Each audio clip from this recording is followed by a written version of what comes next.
നമസ്കാരം, ഞാൻ Mirna Leo, physiotherapist in specialist doctor centre Chiyyaram. ആധുനിക വൈദ്യശാസ്ത്രത്തിൽ ഒഴിച്ചുകൂടാനാവാത്ത ഒരു ചികിത്സാ രീതിയാണ് ഫിസിയോതെറാപ്പി. പലർക്കും സംശയമുണ്ട് ഫിസിയോതെറാപ്പി ആയുർവേദത്തിന്റെ ഭാഗമാണെന്ന്. തീർച്ചയായും അല്ല. ഫിസിയോതെറാപ്പി മോഡേൺ മെഡിസിന്റെ ഭാഗമാണ്. ഫിസിയോതെറാപ്പിയിൽ ഫിസിക്കൽ ഏജൻസ് ആയ heat, cold, electrical modalities like IFT, TENS, ultrasound, IRR, UVR, laser treatment plus exercise എന്നീ രീതിയിലാണ് പേഷ്യൻസിനെ ട്രീറ്റ് ചെയ്യുന്നത്.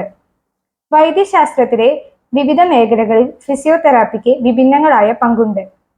ഓർത്തോ വിഭാഗത്തിൽ സാധാരണയായി കണ്ടുവരുന്ന സന്ധിവേദനകൾ തുടങ്ങി സർജറിക്ക് ശേഷമുള്ള റീഹാബിലിറ്റേഷൻ പ്രോസസ് വരെ നീളുന്നു.